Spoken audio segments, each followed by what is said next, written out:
that B? Okay, that's B. All right. Nice, nice, nice, nice, nice, nice, nice, nice, nice, nice, nice.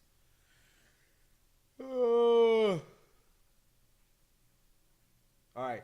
So I'm taking this moment to talk about the Luka Doncic trade because of I feel like it's gonna do irreparable. Ooh, wow, irreparable. Let's do some dastardly damage towards the NBA. So first of all, let me look at the trade to begin with.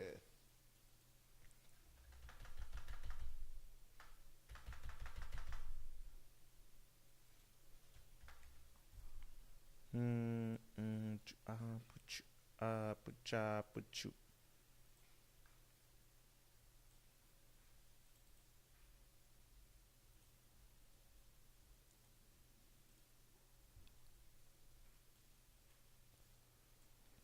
Okay, so Luka Doncic trade. Do.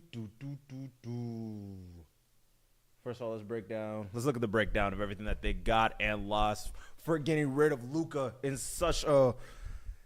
Even before we even talk about this, before we even get to there, before we even get to there. Wow, it's been so long since I streamed. Oh, I'm happy to be back and black, but that's a whole another conversation. But first of all, the main two things that happened with the Luka Doncic trade: Luka got sent over to the Lakers, and then Anthony Davis got sent back to not back, but Anthony Davis got sent to the Mavericks, the Dallas Mavericks. And honestly, I know we've all ran through all the talking points of this whole thing, where it's like you're not supposed to give up on your 25-year-old superstars with hey, you should not. But on the other hand, Anthony Davis has been I won't even say like a game changer. I feel like doesn't encapsulate everything that Anthony Davis does for a team, especially for two reasons.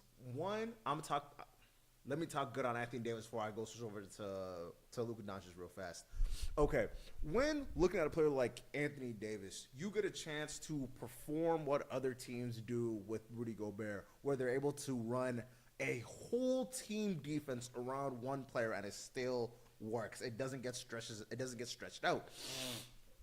Because that's one of the main things that Rudy Gobert gets so much credit for. Because when he's on the court, everyone else gets a lot better. But the main difference between those two players, AD is able to bring it a whole lot more than a guy like Rudy Gobert can do on the offensive edge. And one of the things that I find so interesting with this trade, especially Mavericks being able to pick up a guy like Anthony Davis, is because AD almost makes that Mavs squad obnoxious. Like, I feel like every year we throw around the sentence, this team is an all-time offense or an all-time defense, but throwing a guy like Anthony Davis on that squad and removing a person like Luka Doncic, I feel like, yeah, we might have a strong case for a strong running at one of the better defensive-led teams. Because of even if you would watch what was going on last year when they were able to get all the way to the finals, you didn't realize how much trouble a team like that could bring you when you have a whole bunch of long and lengthy big men. Because of one of the problems that a lot of bigs kind of face, they tend to be really big, but on the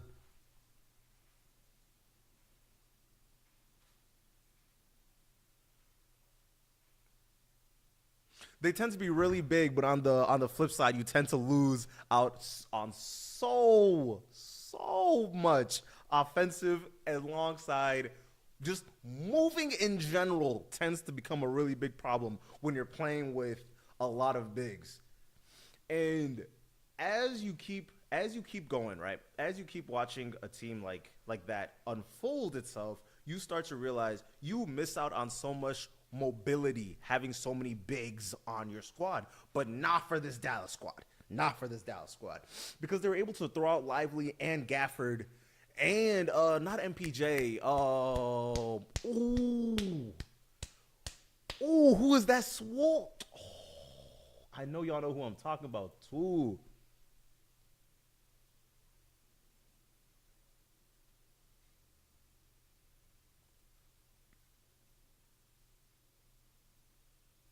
I know who y'all talking about. I know y'all know who I'm talking about.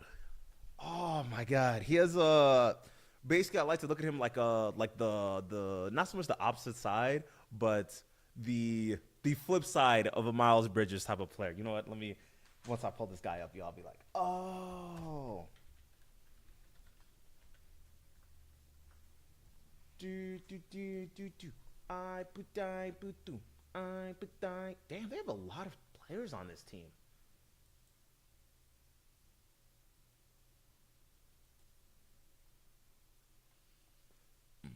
Like, okay, I'm just gonna run through a lot of their good defensive players that's on this team. Dante Exum, he's probably not gonna get a lot of minutes, but he is still pretty good on defense when he does get put on. Derek Lively is good to great on defense. Klay Thompson is on the worst side, but he still has flashes of greatness as long as you're not trying to put him on like a first option like you were able to do like just a couple years ago. Caleb Martin's all right on defense. PJ Washington, there you go. That's the hold on. Yeah, I think y'all should be able to see this. Hold on. Put you. Put you. Put you. Pum pum pum pum put you. But yeah, this so I'm looking at the players right now. You get to do a lot more with this team when you get a chance to recognize how much versatility is on a team like this. Let me zoom in for all y'all. Like, oh, so you got let me run through some of these good defensive players. You got Lively, you got Clay, you got Gafford, you got PJ Washington, which is he's a really good wing. He did a lot in the playoffs last year, especially on a guy like SGA, where he's noticeably harder to guard in space. So he does a lot for them. Dwight Powell. Oh my God, I forgot they had Dwight Powell on this team. Nah, this is nice. This is a good squad. This is a good squad. Kai can turn it up on D. Max Crixie can also turn it up on D. And then you got a guy like Anthony Davis to censor everything. And it gets to the point where you could run AD. Now you officially can run Anthony Davis at the four, unlike what you were doing with him on the Lakers, where it's like they kept forcing him to be a bruiser type of player, which is like, I get it, you should when you got the setup like you do, but me personally, you got to take a step back and realize what your player wants to do, because you could only force a guy to do so much, especially when you get to the NBA level, where you are dealing with guys that are literally right below the superstar level. And not even to mention, speaking on him as a superstar, it's going to be very interesting because he was the first option at the Lakers, but the only problem was since they were so small, they kind of had to play in transition and in pace and constantly trying to move the reins, so we're able to not so much overpower teams, but it turned into a as long as they're not able to load up on Anthony Davis or LeBron, I'm talking about while they're on the Lakers, you couldn't really do much for this team. But as LeBron was getting older, you kind of were forced to want more out of Anthony Davis that he just was not able to give you. That's just what it seemed like watching. I'm not gonna hold you. I'm not gonna lie to you. And then not even to mention on the offensive end, it seemed like Anthony Davis needed a lot of help trying to set himself up to be good inside that system, since they didn't have that many floor spacers or initiators outside of LeBron James. This team kind of has the same problem, but it's a little bit different. I'm gonna find it interesting how he's able to fit inside the system that the Dallas Mavericks tend to run, especially when you have a whole bunch of bigs like they do. One of the things that made them nearly unbeatable on their way to the finals, the ability to just throw the ball up randomly and to whoever really set them apart. Like, I think it was versus the no, it wasn't OKC. It wasn't OKC. It was against us. It was against Minnesota, where they had. Hold on. This is why I like streaming. You could like do this mid stream and it's okay.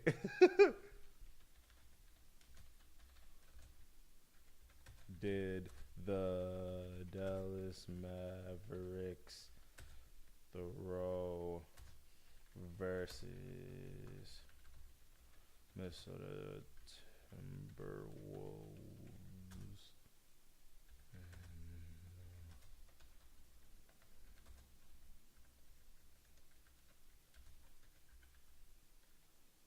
Semifinals. I doubt that they're gonna have a distinct number. How rank the top 10 alley-oops, tandems, alley-oop, da, da, da, da. You know what? Let's watch. Let's watch it. Let's see what they can do. DJ Tommy Time on the beat. Wait a minute. Wait a minute. DJ Tommy Time. Whoa. Hold on. I just realized I don't think the sound is on.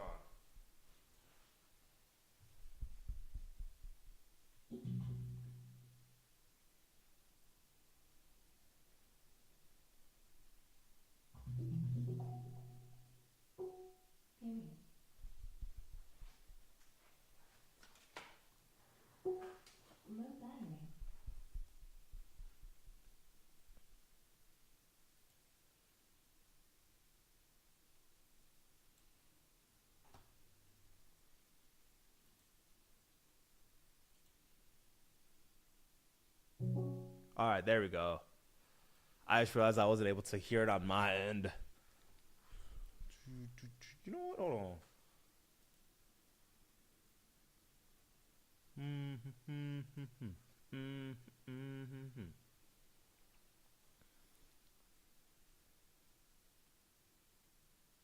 Okay, let's jump over to Reddit to see what they're talking about. Yeah. Okay.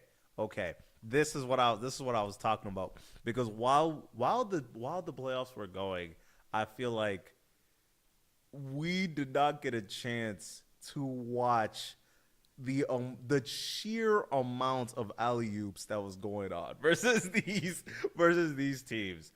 Because my whole thing is, I felt like every other play the Mavericks were able to throw it to Daniel Gafford, or specifically Lively.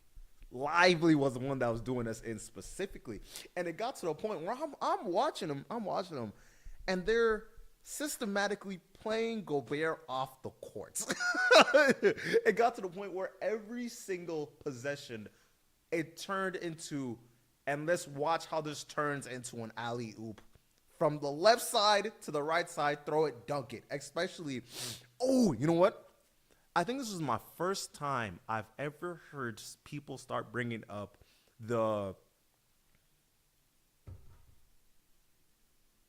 what is the, I'm forgetting the term.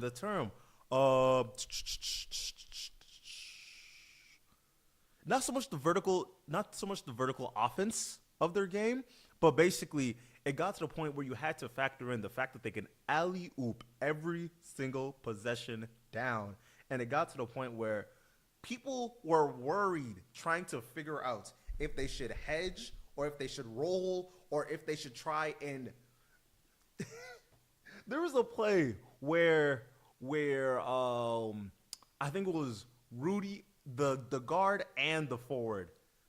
When they had the pick and roll, the guard and the forward went both to the big man because they just got done throwing like 2-3 alley-oops, which is unheard of when you got a guy like Kyrie Irving and Luka playing pat with you. You feel me? Like that's wild. Like that's not what you do when you got such great offensive players. But yeah, no, it was wild. It was definitely wild. Ooh.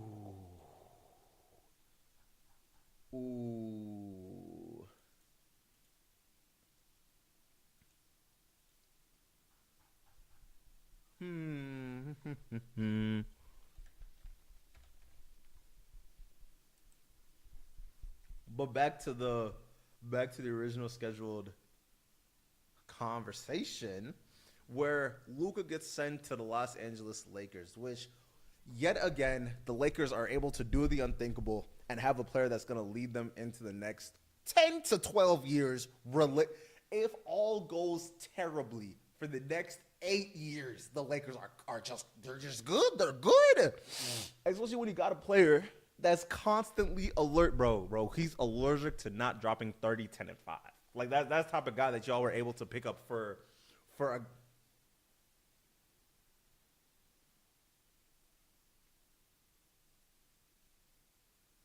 Yes, you did. Yes, you did. Yes, if you just want to show up, leave a bunch of likes and run away, that's always good. But back to what I'm talking about.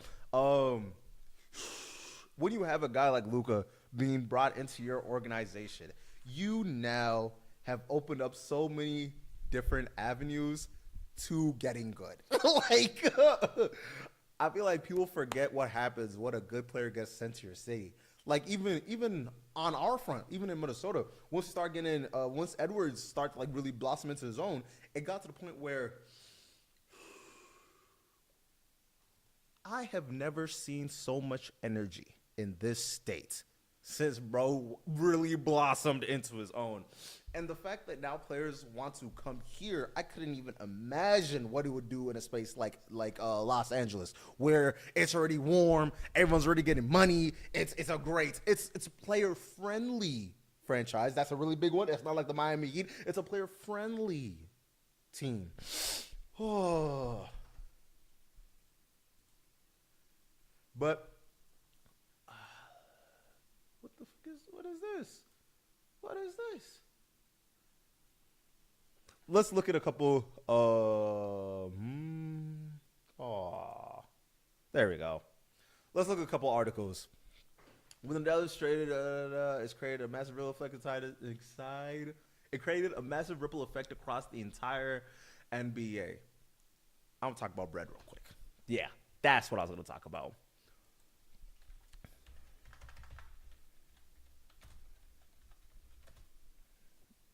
Trade.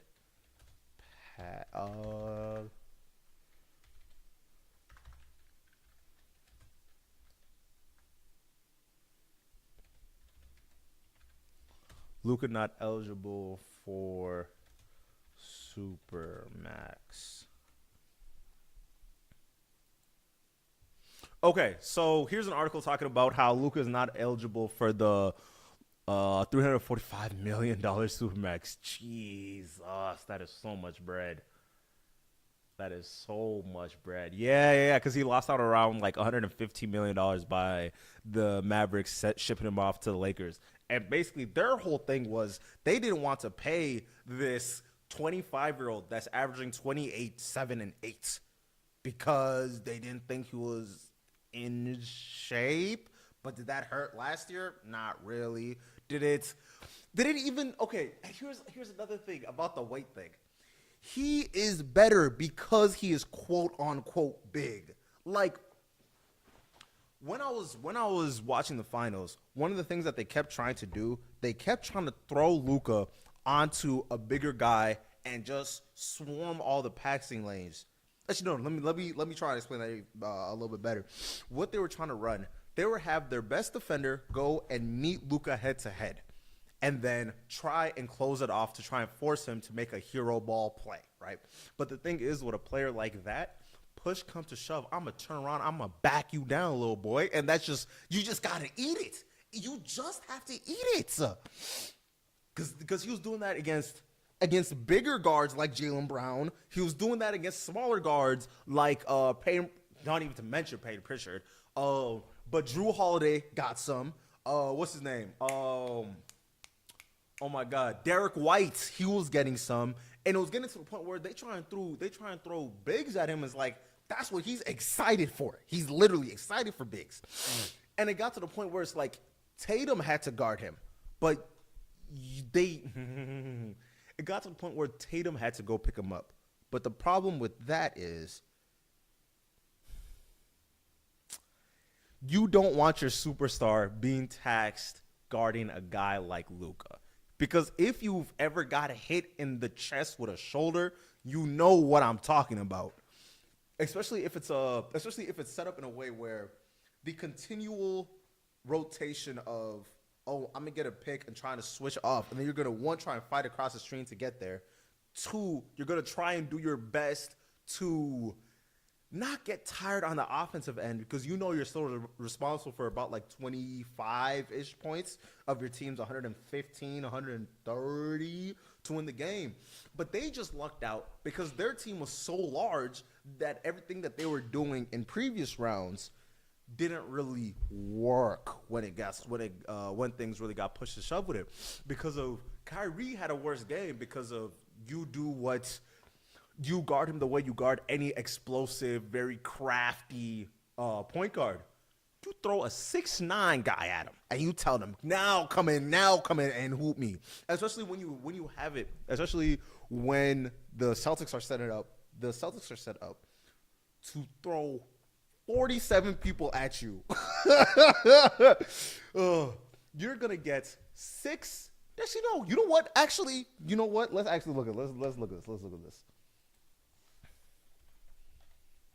Because people don't realize how good of a defensive team this Celtics squad is. Celtics.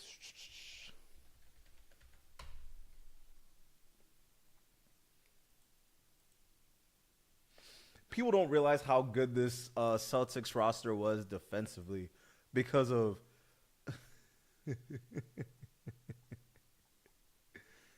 to start this off, Derek White, go see him. Jaylen Brown, go see him. Drew Holiday, go see him. Who else?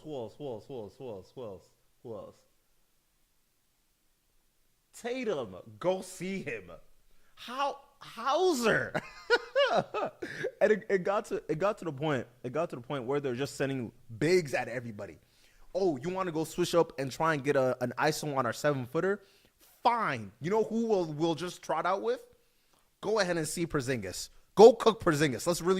Let's see if it's really as sweet as you're trying to make it out to seem. Because of trying to go head on with this team, especially when they're so isometrically focused, you lose. You just lose.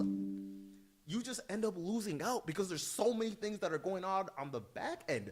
Because now you're trying to catch them on the defensive. And now when you switch it off from offense to defense, trying to figure out a place to put Luka got to be too much for the Mavs. And I guess that's what they're trying to lean towards for the reasoning to try and ship him off. But the problem with that type of thinking, Luka was responsible for like 45. And you're going to let that go for an Anthony Davis that's older and more injury prone and doesn't show up like Luka Doncic does in the playoffs? I feel like people forget what type of playoff performer Luka is. There is a few players in NBA history that gets better once you get deeper into the playoffs. Luka the Maverick. He's one of them. He's one of them. He averages 28 in the regular season. He's gonna put up 35. He's gonna put up 35 in the post. So yeah, no, it was tough. It was tough watching him go. But let's look at the financial implications of Luka Doncic messing up. Actually, honestly, not even him having the Mavs mess up his supermax. Do do do do do do do do. Oh, before we even get started, this is Clutch Points. This article is written by Ben Struess.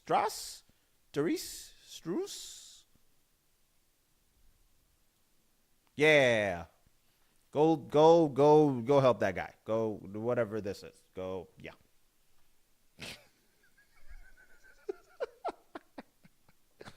All right, let's read this article. The Los Angeles Lakers pulled off the trade of the century with Dallas Mavericks on Saturday night. Dallas traded Luka Doncic to the Lakers for Anthony Davis as part of a 3-team trade involving the Utah Jazz.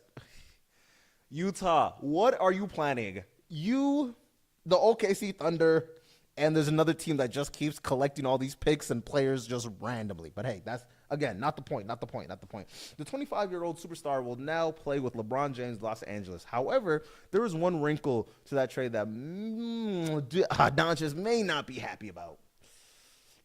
Luka Doncic was in line to receive a 5-year, $345 million supermax contract this summer from the Mavs. However, Doncic is no longer eligible for a supermax deal because of Saturday's trade, according to ESPN's Bobby Marks. Saturday's trade is one of the most stunning trades in recent NBA history. It was also a historic trade, according to Ellis Sports Bureau. It was the first time that two reigning all NBA players were traded for each other during the middle of the season. In addition to Doncic, the Lakers also received Maxi Kleber and Markieff Morris. In exchange, the Lakers will receive Max Christie and 2029 first round pick in addition to Anthony Davis.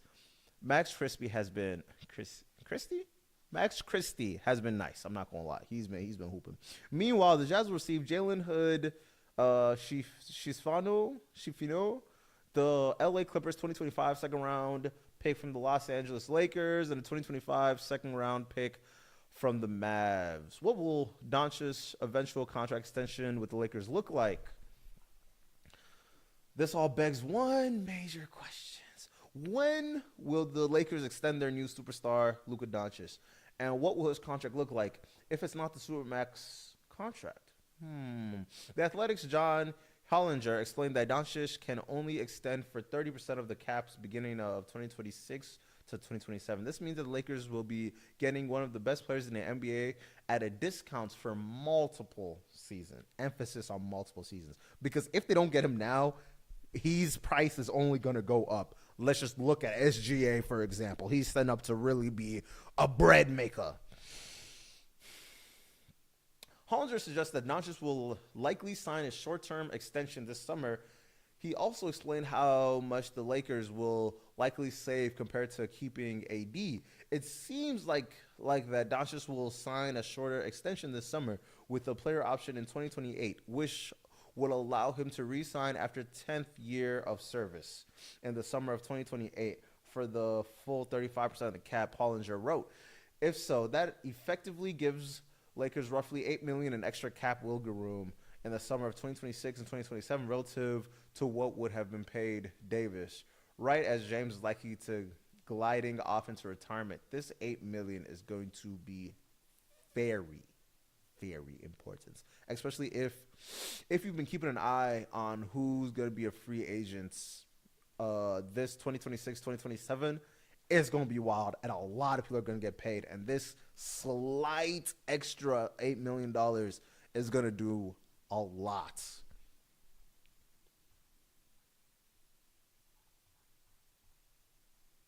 Oh, is that it?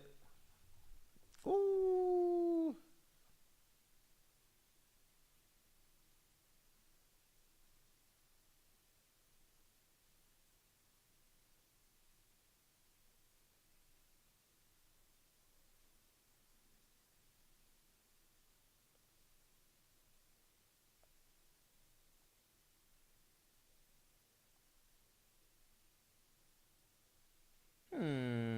Am I going live right? Hold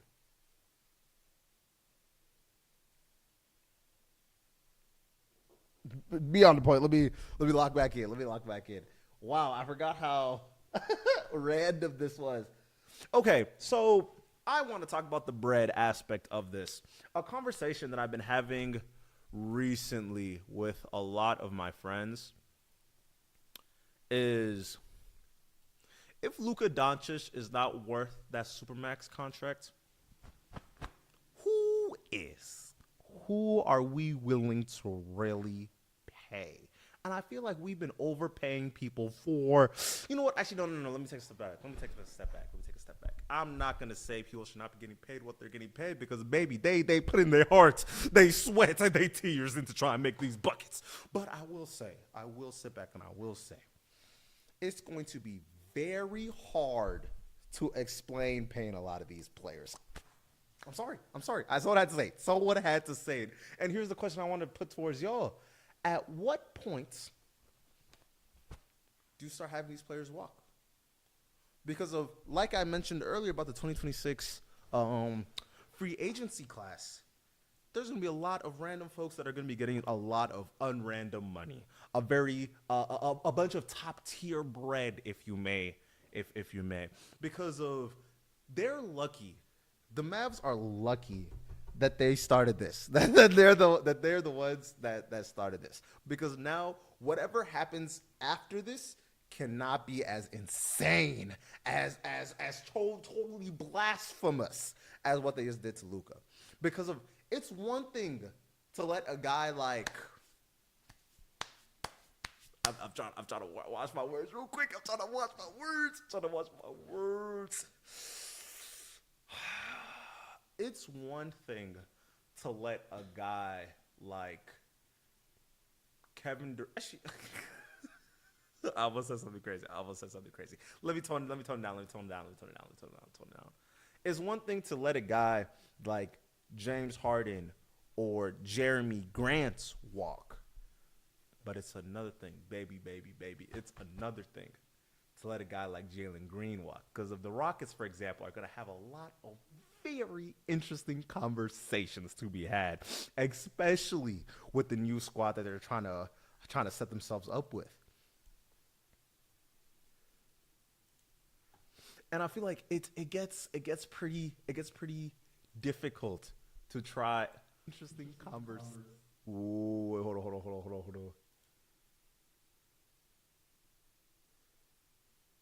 on. Okay. For some reason, the chats aren't coming through, so I'm gonna be running this in the background. Yo, let me know if you could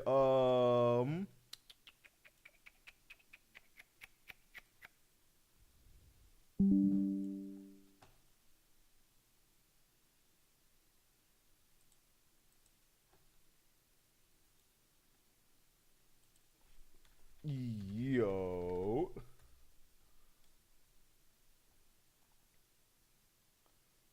All right. Good. Okay. All right. We're good. Because it's one thing to let a guy like that walk, and it would be a whole nother thing to have a man like Jalen Green walk. Because of if you took a couple steps back, that's one of those players that you would throw a match to and just say, well, he's a slashing guard that can give us 25 to 26 points a game. We might as well run with him. But I feel like we got to get to the point where we let a lot of these guys walk. Because in my opinion, there's not too many players that I'll be giving a lot of this money to. Like my guy, you're the couch right now. My guy was talking about, I talked to my guy a couple nights ago, and he was talking about there's going to be a time when Cole Anthony is going to come up to get paid, and we're going to have to figure it out. And I don't know about you, but having to give 200 M's to a player that you're not even sure actually makes your team better is very dangerous. And I feel like this is more of a problem with the older players than it is with the younger guys that are just now coming up, because we still are inside the meta where we're still gonna max out Braun. We're still gonna max out KD. We're still gonna max out Curry. These three players are going to continue the overpay that's going on, because if you're still giving top-notch bread to 37 to 42-year-olds max contracts, I don't know how you're supposed to explain away not giving the guys a whole bunch of money, especially when the average of the league is getting brought up due to the fact that people are not only specializing in positions and play styles and things of that nature, but there's not as much room for the ISO heavy randomness that a lot of players just naturally play with. Like an example I like to bring up anytime that I talk about hoopers that are just chaos creators. Cam Thompson is the best of a worst example, because of his play style is literally, I'm a bucket man. I'm literally just a bucket man. And it gets to the point where it's like, if you try and sag off, you'll have a guy on the stat wise that's able to put up like 34 to 28 points every single game, because he's just a flamethrower type player. And then you're trying to have to contextualize that with every other team around. And it really gets to become problematic where you have a whole bunch of young players that are all not, I don't want to say surpassing a player like that, but I'll say they're more usable than a player like that. For example, we get to the Lou Dorts of the world, the Alex Carusos of the world, the Nas Reeds, the who's another player? The Drew Holiday is the best example, where they're not technically all-stars, but they do enough of the little things to set themselves up to be more valuable than a lot of these all-stars that are playing right now. And when people were they're having the discourse around LaMelo Ball if he deserved to be an all-star or not. I do think he does. He just happens to be on a perpetual revolving door of just booty cheeks. But hey, that's a whole other conversation to be had. But it's kind of difficult when you're trying to figure out players' values nowadays, where money is just being thrown at everybody at an absurdly high rate. You know what? Speaking of SGA fires.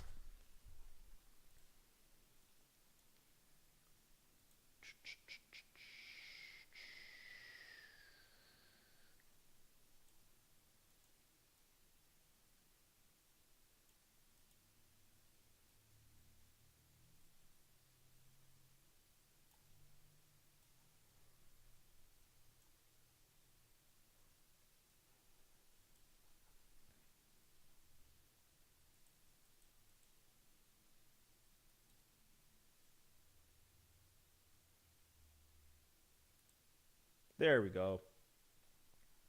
SGA fires agents.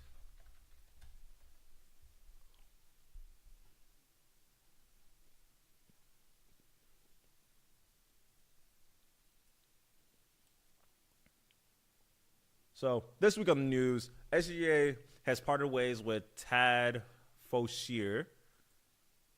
Let's look. I like to put a face to who I'm talking about. Aw, that sucks. Negotiated Westbrook's 207. Oh wow. So he's one of those guys. He's definitely one of them. The Oklahoman is pretty good, I've heard.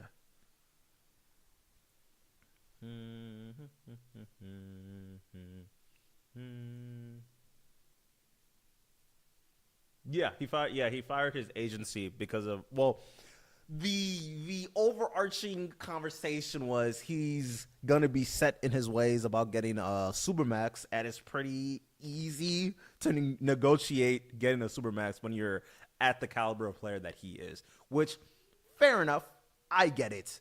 He wants to save on the extra, like, what, $33 million that he would have to pay, because it's like agencies get, like, I think 5 to 10%, give or take, depending on what type of level you're at.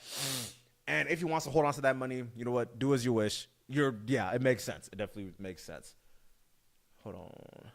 I don't think y'all can see this as well as I can. Let's zoom in a bit.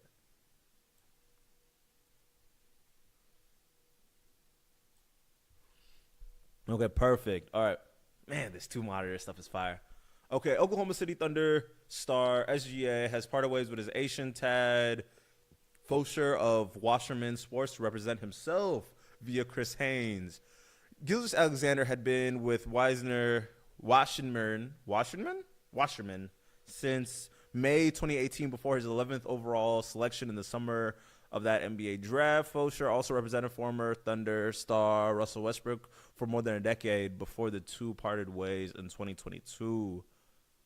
I forget how common it is for people to like leave their agencies and get like different ones constantly. So yeah, that's pretty interesting.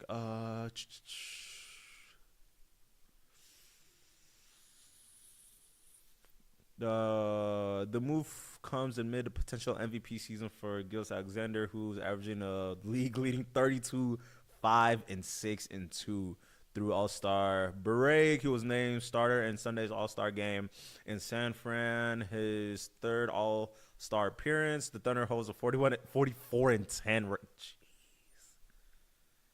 When I see numbers like this, it just reminds me of how overpowered the the Warriors really were, because they were, I think, 72-10. That's that's Bulls. That's Bulls. They were 73-9. Yeah. Wow, no, that's absurd. That's definitely absurd. I can't lie at all. That's wild. He's wilding. This comes off season. This coming off season, the franchise face will be eligible for estimated 4-year, $294 million supermax extension that would keep him in Oklahoma till 2030. The 26-year-old is the third season of his 5-year, $179 million deal. Should any deal be facilitated as soon as the summer, Gilgeous-Alexander will now reportedly serve as his own agent, choosing path uncommon for professional athletes, let alone superstar. Baltimore Ravens quarterback Lamar Jackson is among a few to represent themselves. Oof.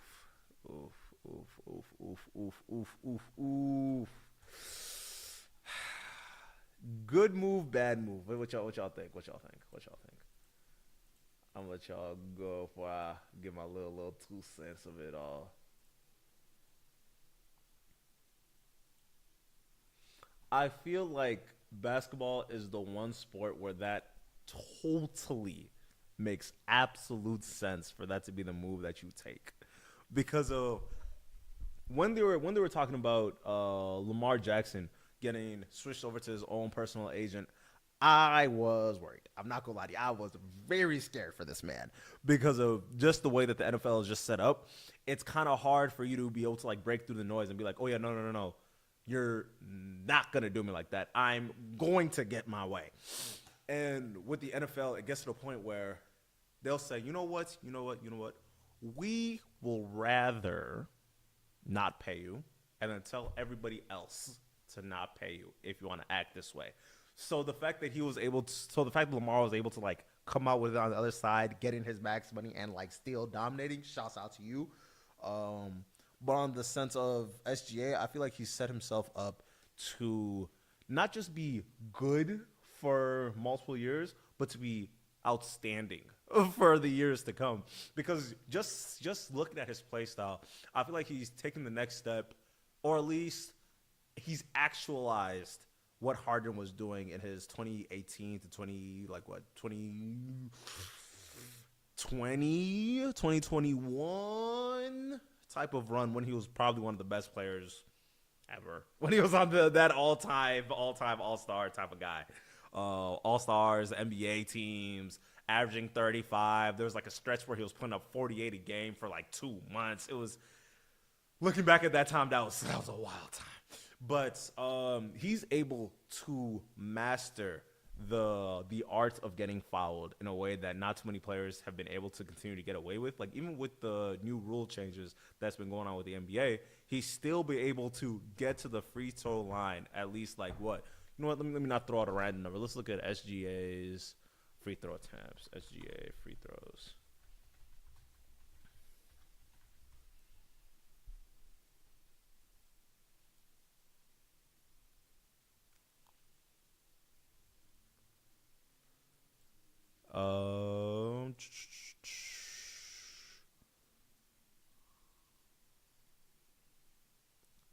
Oh, y'all can see this. Hold on.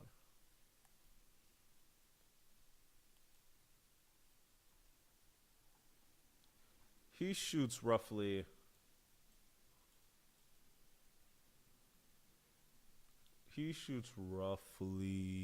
Where'd it go? He makes 7.9 per game, and he's taking free throw percentage, pretty high percentage. Whoa, wait, hold on. Okay, yeah. All right. I was a little shocked. He's taking 8.8 free throws per game, so he's like getting to the line 4 to 6 times per game consistently, which is Honestly, that's pretty low. I'm not gonna lie. That's pretty low. I thought it was gonna be a lot more. I'm not gonna lie to you. But hey, numbers are numbers are numbers. But he's been able to set himself apart in the way that he's able to not just get to the line, but it feels like he slithers past anybody that's around him and trying to get him to draw charges or make mistakes has been nearly impossible for him this season because he's been able to not just set his own teammates up, but his teammates know where to be at all times of the game, especially defensively, where they're able to move as a unit so consistently that it's hard for mistakes to happen because when you're playing well on one side of the game, it tends to flip onto the other side if you're consistent about the way that you guys are setting up every single time in and out.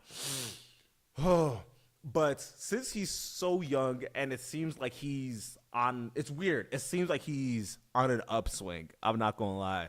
Because like last year, he was moving around an MVP level.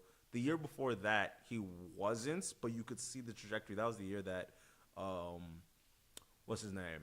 I think that was pre-Chet. That was pre-Chet or the year where Chet broke his foot. And his squad was able to still get to the playoffs, which it seemed like, whoa, what was going on with this young, upstart, fun team? And you know what they did? They went and trimmed out the fat of their squad to only get stronger, went and got veterans, went and got players that are good in crunch time, which is one of the problems that they had last playoffs when they ran up against the Mavericks, because they were able to not so much target some of their younger bigs, but it seems like their younger bigs didn't really get what was going on, if that makes sense. Like, if I could explain it some more, like knowing when to go for it, knowing when to actually jump to try and get a block, knowing who to foul, when to foul, things of that nature. There's a lot of like miscues that just come with young age, but that's a whole nother conversation. But yeah, no, I'm excited to see what he's gonna do with it. All right, but I gotta go to work, so yeah. Deuces. I'm gonna see if I can start doing this more frequently. This is